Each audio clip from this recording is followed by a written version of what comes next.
never nothing. And I wrote out all of my time. I did everything I was supposed to do, and I walked down that whole 4-piece. I did a little 4-piece, and then a couple of little county bids. But I went to prison, state jail, and like I hit them counties on some stretches, like a year, 6 months, 3 month stretch, and whatever. So after a couple of times get my head banged up, I kind of learned, like, fuck playing with them people, man. Get all the way out the way of that shit, because that's a business that I'm not trying to be associated with. You know what I mean? I ain't trying to do nothing or really encourage anybody to do any type of fuck shit to where you about to go do some for real time.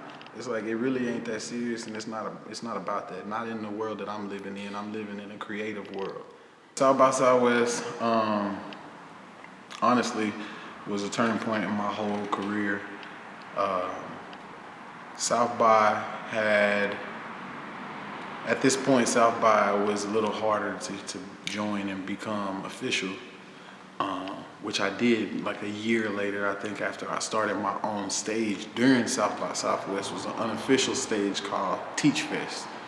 Teach Fest was created by Steve Newland, who partnered with me on it. He brought Teach, the name, and the formulation from Atlanta, where he was like managing a couple of big rappers at that time. I know one of them became of 24 Hours, that I know as Rolls Royce Rizzy before 24 Hours. That's my guy. And a couple of other big rappers or whatever. So it was like, I was still fresh out of prison. I was still on a leg monitor that I could not leave the house at all. I had the hip monitor and the ankle monitor, the super intense supervision. And you had to sign out of your own house with clearance from parole. So 18 months dealing with that. I run across a guy online, and we're talking about the shows and shit. So it's just like one thing led to another, and then now we're making our own stage, but he don't know that I'm on a leg monitor, but he see I got the juice. You see what I'm saying?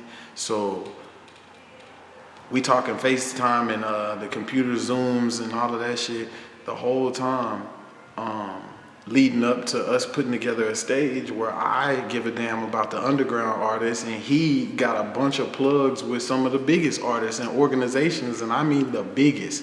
Like literally the first year, if I'm not mistaken, if Two Stone was here, he'd know better, but I think the first year that we did Teach Fest, this guy that I met randomly named Steve Newland changed my life, because he got Wiz Khalifa and all of Wiz Khalifa's artists to come show up at that specific show called Teach Fest for free. And it was a movie. I set the bar for all unofficial stages. I already had the streets, I already had the artists all over the United States and a whole lot of them in Texas. So we were able to create a stage that catered to not only the headliners, but they are mixed in all day and night with a whole bunch of openers. And it's like a bunch of artists that's right there in between the local artists and your cats that's just getting signed that are amazing. And like a lot of them, before they got signed, they hit our stages for 4 or 5 years in a row. So it wasn't like at South by where you would have, a couple of random cats that ain't nobody heard of, and then you'll have, 2, 3 cats that, got a cool name. But it was weird on how those names wasn't associated with itself. Like me, if I put together a show, my 3 hard hitters is, I'm not gonna do Block Boy JB and The Weeknd, and nah, we gonna do Block Boy JB and the rest of the hood. If we gonna do young niggas, we gonna do all of the young niggas, you know what I'm saying? And like bash it out and cater to that specific situation. So when my stages came, it was like, some of them was for all females. Some of them was live instruments and rock and rap stages. And then some of them was mixed in, but it was mixed in with art. You know what I'm saying? Like I had artists show up and show their exhibits and stuff like that. So yeah, it changed my whole situation. And then Steve, he realized that I couldn't actually be at the first South by Southwest, and that's when Two Stone had already been created. So it was all right anyway. My first South by, I couldn't even attend, and I packed out all of the shows. I was still on the leg monitor from prison for assault on a police officer. So, you know, so yeah, you know, it's all a lesson learned. And yeah, South by, shout out to South by, but it was just, you know, like I did a lot for the streets of Austin and a lot for the artists in Austin and the stages and the clubs for Austin. And it's like, you know, people that are in those positions, they don't see us or respect us on the same level. So, you know, you got to make them respect it. You know what I mean? It's just what it is, what it is. Coming to LA, it was a situation where it's like, you gotta be a different type of hustler to be able to come to LA with nothing and make something quickly. You know what I'm saying? So what I did have the advantage of is my boy B. He would always come pick me up from the airport. Look this way. Pick me up from the airport. You know, kind of show me the ropes, show me where the don'ts is, and the do's is. You know what I'm saying? And then I also had my OG partner Reggie. So he also would tell me, nigga, this is not where it is, and this is where it's at on the situation of LA. So I had came out here for about a off and on, just like, you know, weekend here, a couple days here, for about 2 years, a year and a half, coming out to LA, getting comfortable with it, because I just loved it so much, as far as like the ocean, the movement, the money, the fashion, the music, you know, all of the different characteristics of California, you know what I mean? So I then just kind of fell in with Chili Willy, and that helped me get established, you know what I'm saying? So meeting Chili Willy was the biggest step of me coming to LA, because, you know what I'm saying, he was plugging me with all kind of shit. And shit, after that, it was like, then I was kind of like free will to kind of grab and do whatever I needed to do to make it pop. So it started popping. Between getting Christian Michael and Chili Willy, I was the man as soon as my feet hit the soil. So it's like, now all I had to do was get out here and build.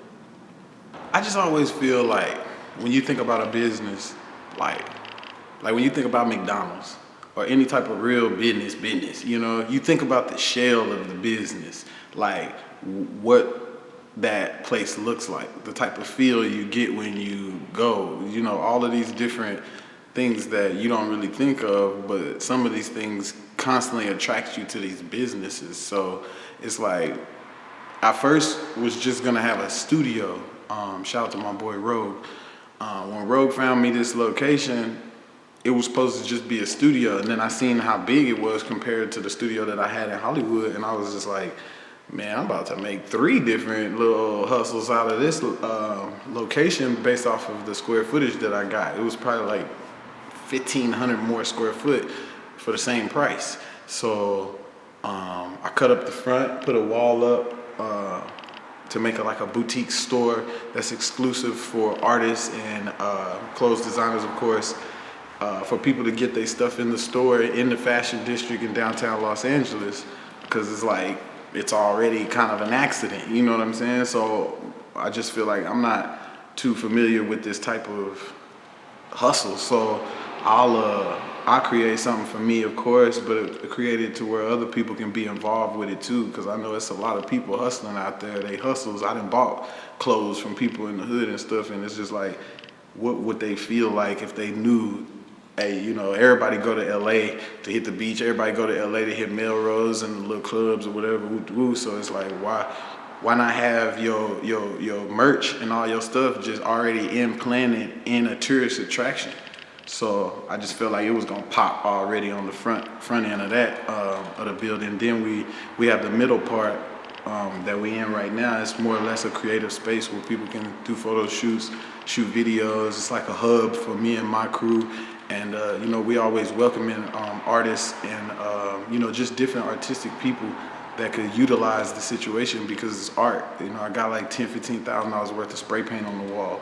So, you know, I ain't just do it just for me to sit in it and look cute. I did it so people can be inspired to get out here and do more art and be creative. And this is like a safe haven for artists of all kinds. You know what I'm saying? I want people to do their pop-up shops and anything that you're doing to express you and your situation, in music, in clothing, in fashion, in all of those different little situations. If you can figure out a way to use my spot and it benefits you in some type of way, and we can benefit each other, I'm with it. And that's just what it is. The back is the studio, which all it was supposed to be in the front. And that's just basically for now, just for my people, because I haven't completely finished it, but I'm about 5% left of being done with it. So that's just more or less like, that's the club. That's where we gonna be at until it's time to be somewhere else on some paper. So that's how the shop came to be. It was an accident. And it's crazy now because it's like 1 out of every 5 people that walk past here stops and comes in. A lot of them don't even ask, but we still working on it. And I'm always inviting and like, yo, y'all come in and check me out, cause this is what my store gonna look like. It's just what it is. Shit, Hollywood Sicc, man, is like it's like a story that you hear and you never really could believe it. You know what I mean, Kay? Like you can't just believe it like how it really happened day for day. It was crazy. And blessings was kept on falling and shit kept on moving, and I just kept on moving with it. You know what I mean? Now I guess I could say Hollywood Sicc is the person you looking at that did it. I didn't need to get it handed to me. I didn't need to sign for it.